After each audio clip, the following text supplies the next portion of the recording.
বিদেশী বাতৰিৰ মাজলৈ আজি অসম বিধানসভা অধিৱেশনৰ দ্বিতীয়টো দিন আজি পঞ্চায়ত আৰু গ্ৰাম উন্নয়ন জনস্বাস্থ্য কাৰিকৰী খাদ্য অসামৰিক যোগান আৰু উপভোক্তা পৰিক্ৰমা সচিবালয় প্ৰশাসন সাধাৰণ প্ৰশাসন সমাজ কল্যাণ আৰু বিত্ত বিভাগৰ ওপৰত আলোচনা অব্যাহত আছে সোমবাৰে অধিৱেশনৰ প্ৰথম দিনাখনে গো সুৰক্ষা বিধেয়ককে ধৰি 4খনকৈ বিধেয়ক উত্থাপন কৰা হয় অধিৱেশনৰ প্ৰথম দিনটোতে মূল্য বৃদ্ধিৰ প্ৰসংগক লৈ সভা স্থগিত প্ৰস্তাৱ নাকচ কৰাত হুলস্থুলীয়া পৰিৱেশৰ সৃষ্টি হৈছিল আজিও বিভিন্ন বিষয়ক লৈ সদন উত্তাল হোৱাৰ আছে সম্ভাৱনা 16 জুলাইত বিত্তমন্ত্ৰী অজন্তা নেওগে দাখিল কৰিব বাজেট আমি পোনপটীয়া সম্প্ৰচাৰলৈ বৰ্তমান লৈ গৈছো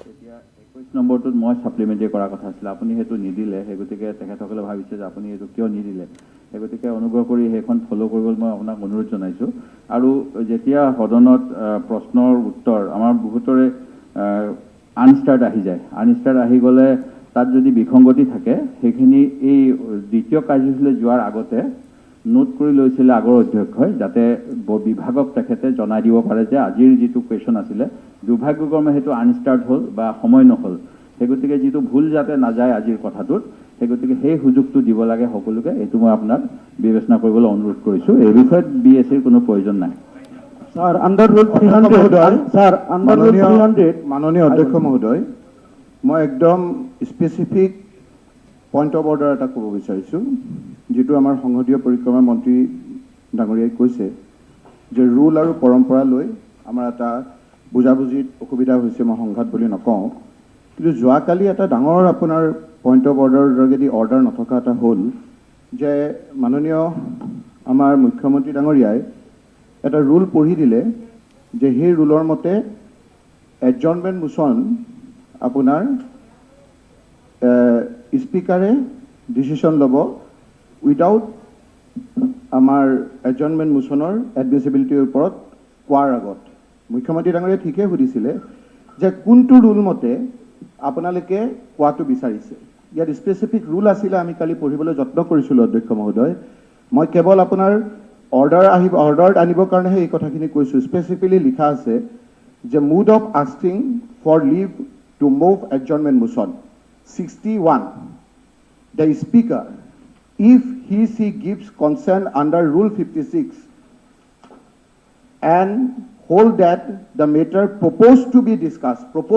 আমি কালি propose কৰিছিলো discussion হোৱা নাছিল proposed to be discussed in order shall after the question পিছত দিছিলো আমি and before the list of business is entered upon বেলেগ business আহাৰ আগত আমি দিছিলো call the member concerned who shall raise in his place and ask for leave to move the adjournment motion of the house গতিকে এইটো পৰম্পৰা নহয় ঠিক আছে কালি আপুনি দিলে এইটো পৰম্পৰা নহয় এইটো প্ৰভিজন আছে যে এডমিছিবিলিটিৰ ওপৰত কোৱাটো পৰম্পৰা নহয় এইটো এটা ৰুল গতিকে এইটো ৰুলত আছে এই কথাটো মই জাষ্ট আকৌ অৰ্ডাৰ আনিবৰ কাৰণে এই কথাখিনি কৈ দিলোঁ 61 হ'ব আমাৰ অন্য বিষয় আছে 56 প্ৰথমতে কি আছে যে if speaker satisfied then he will allow the motion মই 61 টো কৈছো আপুনি 16 আপনি 50 আরে মই যেটো পঢ়িছো মই পঢ়িম আপুনি আকৌ জুকে পঢ়াব আপুনি পঢ়াটো আপুনি পঢ়িব ইয়াত কৈছে mode of asking for leave to move adjournment motion এটো ৰিলেটেড আপুনি মুখ্যমন্ত্ৰীৰ কথাটো প্ৰশ্ন কৰিলে তো প্ৰশ্ন কৰা নাই আপুনি এটা পকাই পেলাই তেওঁৰ বুকবুকত যাবলৈ গৈছে নাই ময়ো ক'লো আপুনি এতিয়া পকাই পেলাই ভাবিছে মই তেওঁৰ বিপক্ষে কোৱা নাই ৰুল আপুনি মানে গুডবুকত যাব কাৰণে অকমান এটো কৈছে কথাটো মই কাৰো লগত সংঘাত যাবলৈ আপুনি আমাৰ জ্যেষ্ঠ আমি অধ্যক্ষ ডাঙৰীয়া আমাৰ দলৰ নেতা মুখ্যমন্ত্ৰী ডাঙৰীয়া আমাৰ দলৰ নেতা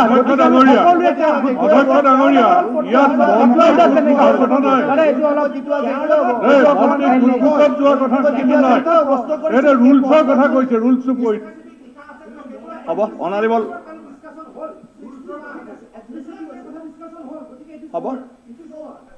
হ'ব অলৰেডি অনাৰেবল সেইটোক লৈ তৰ্ক হ'ব নালাগে হ'ব আজি আকৌ পুনৰ ৰুলৰ ওপৰত কোনো আলোচনা নহয় sir under rule 300 Sir, attention. Bring your attention. Sir, under rule 300. ডাঙৰীয়াই কৈছিল যে প্ৰথম rule বিষয়টো আনাৰ সময়ত তাতে প্ৰথম লাইনটোতে কি লিখা আছে আপুনি পঢ়ি চাওক তাত কৈছে ইফ স্পীকাৰ ছেটিছফাইড তেতিয়াহে স্পীকাৰে সেইটো এলাউ কৰিব। তাৰপিছত তাত এডমিচিবিলিটিৰ কথাটো তাত স্পেচিফিক লিখা নাই। আপোনালোকে চাওক, কিন্তু এটা পৰম্পৰা আছিল হাউচৰ যে এডমিচিবিলিটিৰ দুই পক্ষৰ পৰা শুনে স্পীকাৰ, সেইটো পৰম্পৰা আছিল। আৰু মুখ্যমন্ত্ৰী ডাঙৰীয়াই পৰম্পৰা কথাটো কৈছে, গতিকে আপুনি কুৱেশ্যনটো কেনেকৈ আনিলে? আৰু গুড বুকত যোৱা বেড বুকত যোৱা সেইবিলাক আপুনি কি আনিছে? আপোনাৰ লাজ নাই এইবিলাক কথা কোৱা? গতিকে মই এটা কথা ক'ম, গুড বুকত যোৱা বেড বুকত যোৱা এইবিলাক কথা বিজেপিত নচলে। হ'ব হা, বিজেপি নচলে। এইবিলাক কংগ্ৰেছত চলে। কিয় জানেনে?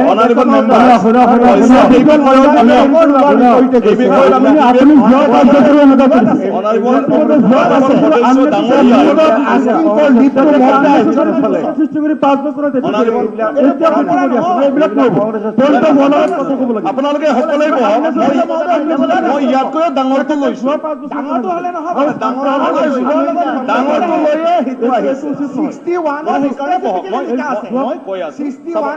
মই কৈ আছো যদি সকলোৱে স্পীকাৰ হ'ব খোজে তেনেকুৱাতো হাউচখন কেনেকৈ চলিব?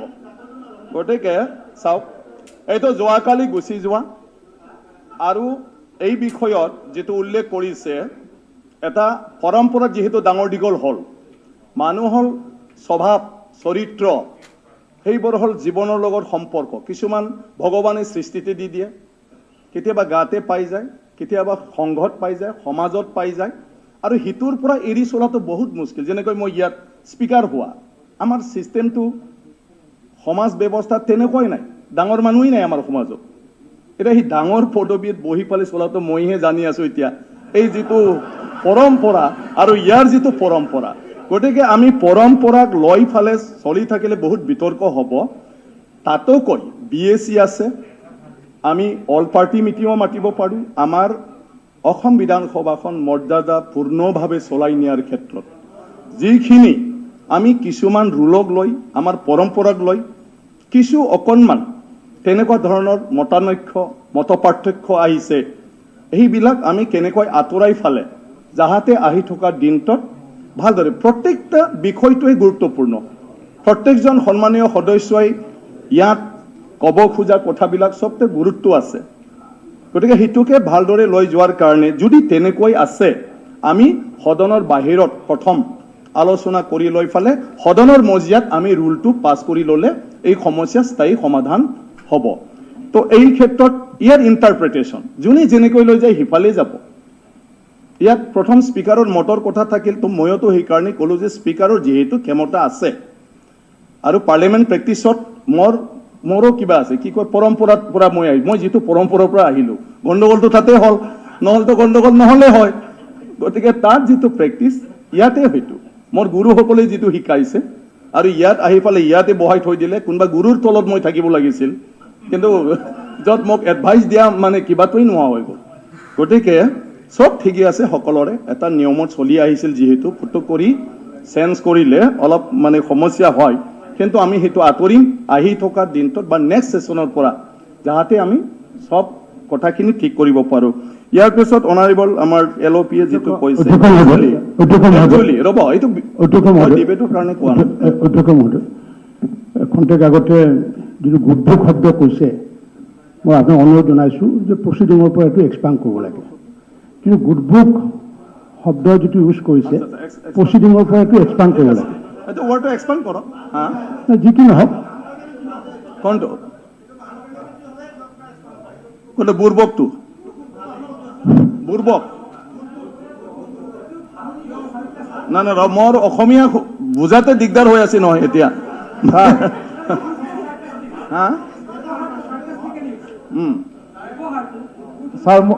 ছাৰ মই নতুন সদস্য হিচাপে এটা কথা ক'ব, এইটো মই ডিচিশ্যন লৈ আছো। এইটো মই এতিয়া কিছু অহাকালিৰ কাৰণে মই এইটো ক্লিয়াৰিফিকেশ্যন দিব খুজিছো। একচুৱেলি LOP ডাঙৰীয়াৰ পৰা যিটো দিয়া হৈছিলে, ইয়াত মই কুৱেশ্যন নাম্বাৰ কোনটো মই বিচাৰি নাপালোঁ, আৰু সেইটোৰ কাৰণে মই গম নাপালোঁ যে কোনটো কুৱেশ্যনৰ ছাপ্লিমেণ্টাৰী। গতিকে এতিয়া যিসকলে লিখি দিব যে মই অমুক নম্বৰ প্ৰশ্নৰ ওপৰত ছাপ্লিমেণ্টাৰী সুধিব খোজো বুলি প্ৰশ্ন নম্বৰটো দি পালে লিখিলে ইয়াত স্পষ্ট হৈ যায়। Under rule 300 point of order under rule 300 মই এটা কথা ক'ব বিচাৰিছোঁ, কালি মই ক'ব বিচাৰিছিলোঁ যে under rule 300 of the conduct of business of the August house, তাতে এটা কথা আছে আণ্ডাৰ ৰুল 300 যে এই পইণ্ট অফ অৰ্ডাৰটো যে it is related to interpretation of the rules of conduct of business. গতিকে ইয়াতে প্ৰত্যেকটো যেতিয়া এটা এজেণ্ডা পাৰ হ'ব, সেই কাৰ্যসূচীটো পাৰ হোৱাৰ পিছত নেক্সট কাৰ্যসূচী আৰম্ভ হোৱাৰ আগত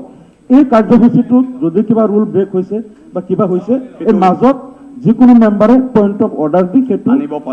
আনিব পাৰে আৰু এইটো ৰাইট আছে। আৰু ছেকেণ্ড কথাটো হ'ল ছাৰ, মানে মই যোৱাকালি দেখিছোঁ, আজিও দেখিছোঁ, কুৱেশ্যন আৱাৰৰ মাজতেই ইণ্টাৰপ্ৰিটেশ্যন লৈ পাৰ্লিয়ামেণ্টাৰী এফেয়াৰ্ছ মিনিষ্টাৰ বা কোনোবা মেম্বাৰ এইটো পাৰি এইটো নোৱাৰি। আচলতে এই কাৰ্যসূচীটো চলি থকাৰ মাজত নোৱাৰি এইটো। এই কিতাপখনত যিটো আছে after completion of this agenda, বুজি পাইছোঁ, সকলোৱে বুজি পাইছে। প্ৰত্যেকদিন কুৱেশ্যন আৱাৰ এনেকৈ পাছ হ'ব, আমি নেক্সটত যাম, লেট হৈ গৈছে, নালাগে। আৰু এটা কথা, এতিয়া হেমাংগ থাকি গ'ল point of order sir, Hemanga Thakuria ডাঙৰীয়া আমাৰ মেম্বাৰ্ছ আৱাৰ্ছৰ হাউচত এটা খবৰ কাৰণে যোৱাকালি ভুল হৈ গৈছে। আপুনি নাই, নাই। হাউচ এডজন কৰিলে, নাই কৰা, মই হাউচ এডজন কৰা নাই কালি, নাই কৰা, নাই কৰা, নাই কৰা। সেইটো অনাৰেবল মেম্বাৰ, মই যদি ইয়াত কিন্তু আমি শুনাত হাউচ এডজন কৰা বুলি ঘোষণা শুনিলো। এতিয়া সন্মানীয় সদস্য শ্বেয়াৰক যদি তেনেকুৱাই মানে অভিযোগ দি থাকে, তেতিয়াহ'লে হাউচখন চলিব কেনেকৈ? শ্বেয়াৰক প্ৰটেকশ্যন কোনে দিব? মইতো আপোনালোকৰে, মই মন্ত্ৰীৰো নহয়, চৰকাৰৰো নহয়, মই ইয়াত হাউচৰ অনাৰেবল সদস্যসকলৰ। গতিকে যেতিয়া কথা কয় কাজিয়া কৰে চবে, কোনে কি কৈছে বুজি নাপাওঁ, আধা কথা কোনেও নুশুনে। এতিয়া মই শব্দটোই বুজি নাপালোঁ, এটা এক্সপানশ্যনৰ ডিমাণ্ড আহিছে, কিবা আহিছে, মানে ক'ত কেতিয়া কি শব্দ কাৰ কাণত পৰিল, কোনে কি ক'লে। গতিকে সেইকাৰণে পৰিৱেশ, আৰু মই এতিয়া এইবাৰৰ পৰা কাণত লগাই দিয়াটো লগাই আছোঁ নেক্সট ছেশ্যনটোত, যাহাতে সঠিকভাৱে চবে শুনে। মানে কাণত লগাব লাগিব। এতিয়া আপোনালোকে হাল্লা কৰিলে মই ইয়াত একো বুজি নাপাওঁ, মানে এইফালে। তো এতিয়া সেইকাৰণে চব হৈছে, এইটো এটা মেম্বাৰসকলৰ কাৰণে অত্যন্ত গুৰুত্বপূৰ্ণ। গতিকে মেম্বাৰ্ছ আৱাৰ্ছত মই হেমাংগ ঠাকুৰীয়া ডাঙৰীয়াক অনুৰোধ কৰিছোঁ। মাননীয় অধ্যক্ষ মহোদয়, আপোনাক ধন্যবাদ জ্ঞাপন কৰিছোঁ যে নিয়ম 23(2)ৰ অধীনত নতুন বিধায়ক হিচাপে মোক কোৱাৰ সুযোগ দিছে। অধ্যক্ষ মহোদয় আৰু সদন,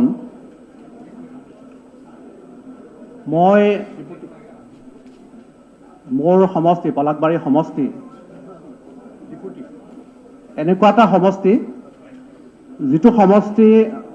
ব্ৰহ্মপুত্ৰৰ চাউথ বেংকৰ গুৱাহাটীৰ পৰা আপ টু মানকাছাৰলৈ দুৱাৰমুখ বুলি অভিহিত হয়, আৰু গুৱাহাটীৰ লগত লগ লাগি থকা এটা সমষ্টি। যোৱা বিগত 5 বছৰত আমাৰ মিত্ৰজোঁটৰ চৰকাৰ অহাৰ পিছত, বিজেপি মিত্ৰজোঁটৰ চৰকাৰ অহাৰ পিছত আমাৰ সমষ্টিত যথেষ্টখিনি কাম হৈছে। কিন্তু বহু সময়ত আগৰ সময়ছোৱাত তেনেদৰে উন্নয়নৰ কাম নোহোৱাত আমাৰ সমষ্টি কিছু ক্ষেত্ৰত পিছ পৰি আছিল। মই 3টা বিভাগত মই আমাৰ পলাশবাৰী সমষ্টিৰ কিছু কথা উপস্থাপন কৰিব বিচাৰিছোঁ, যদিও বহুখিনি সমস্যা আছে। মই পৰ্যটন ক্ষেত্ৰত আৰু স্বাস্থ্য ক্ষেত্ৰত আৰু শিক্ষাৰ ক্ষেত্ৰত কেইটামান আমাৰ সমস্যা আৰু কিছু আমাৰ অভিযোগ আপোনালোকক মই মন্ত্ৰী মহোদয়ক জনাব বিচাৰিছোঁ। মই পৰ্যটনৰ ক্ষেত্ৰত আমাৰ পৰ্যটন মন্ত্ৰী মহোদয়ৰ দৃষ্টি আকৰ্ষণ কৰিব বিচাৰিছোঁ যে আমাৰ পলাশবাৰী সমষ্টিত ঐতিহ্যমণ্ডিত বহুখিনি আমাৰ পৰ্যটনস্থলী আছে। এই পৰ্যটনস্থলীসমূহ মই মন্ত্ৰী মহোদয়ক সংৰক্ষণ কৰা আৰু উন্নতকৰণৰ কাৰণে মই অনুৰোধ জনালোঁ। বিশেষকৈ আপোনালোকে সকলোৱে জানে আমাৰ পলাকবাৰী সমষ্টিৰ গৌৰৱ আৰু অকল পলাকবাৰী সমষ্টিৰে নহয় গোটেই অসমৰে এটা গৌৰৱ চান্দুবী এটা হ্ৰদ আছে পলাকবাৰী সমষ্টিত এই বৃহত্তৰ চান্দুবী হ্ৰদটো অতি মনোমোহা হয় আৰু মেঘালয় বৰ্ডাৰত আমাৰ চান্দুবী হ্ৰদটো অৱস্থিত আৰু আপোনালোকে সকলোৱে জানে 1897 চনতে ভূমিকম্পৰ ফলত এই চান্দুবী হ্ৰদটো সৃষ্টি হৈছিলে আৰু এনেকুৱাকৈ ভূমিকম্পৰ ফলত সৃষ্টি হোৱা হ্ৰদ অসমত তথা ভাৰতবৰ্ষ বা পৃথিৱীতে বহুত কম আছে আৰু এই চান্দুবী অঞ্চলটো আপোনালোকে সকলোৱে জানে প্ৰত্যেক বছৰে লাখ লাখ পৰ্যটক আমাৰ চান্দুবী অঞ্চললৈ আহে প্ৰাকৃতিক সৌন্দৰ্য চাবৰ বাবে আৰু আমাৰ চান্দুবী অঞ্চলত যথেষ্ট সংখ্যক ফ্লোৰা এণ্ড ফনা বিভিন্ন ধৰণৰ গছ-গছনি আছে আৰু জীৱ-জন্তু পোৱা যায় আৰু তাৰ উপৰিও মাইগ্ৰেটৰী বাৰ্ডছ যথেষ্ট সংখ্যক আহে আৰু সেইটো কাৰণে আমাৰ বহুখিনি পৰ্যটক চান্দুবী অঞ্চললৈ আহে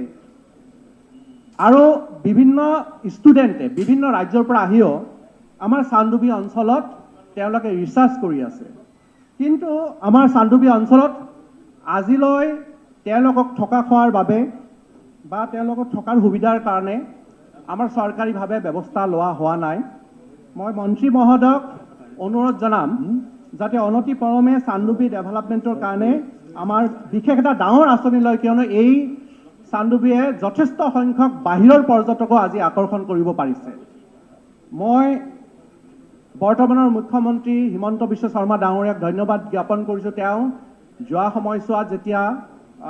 মন্ত্ৰী আছিলে তেতিয়াই তেওঁ আমাৰ চান্দুবীলৈ যোৱা ৰাস্তা যিটো আছে আমাৰ পলাকবাৰী মিৰ্জা হৈ যিটো চান্দুবী যোৱা ৰাস্তা আছে সেইটো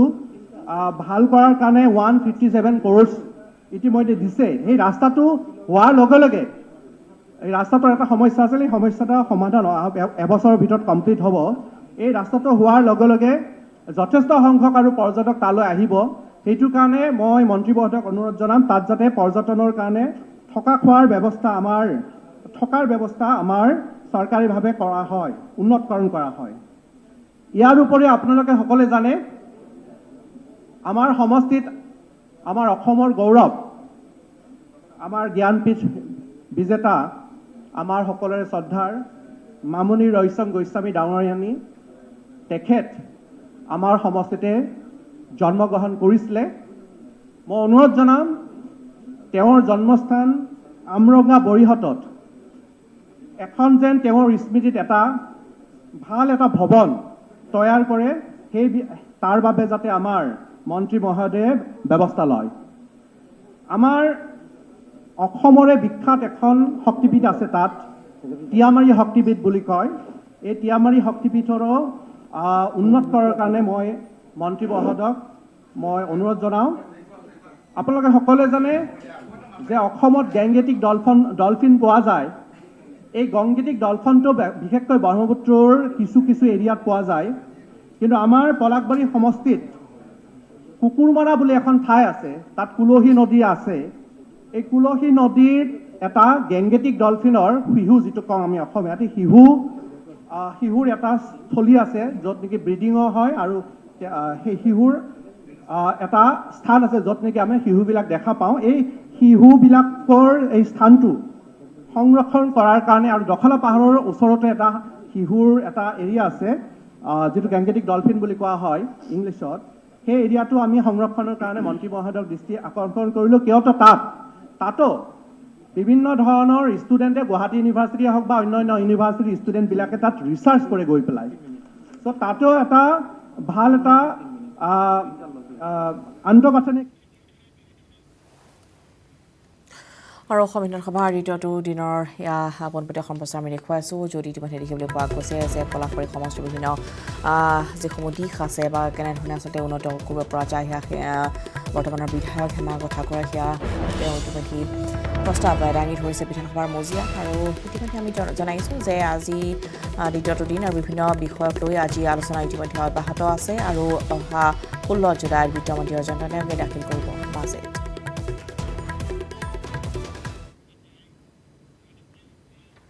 আৰু লগতে সমস্যা মৰ্ণিং শ্ব'ৰ পৰা এতিয়া বিদায় লোৱাৰ নমস্কাৰ স্ট্ৰং মানে জানেনে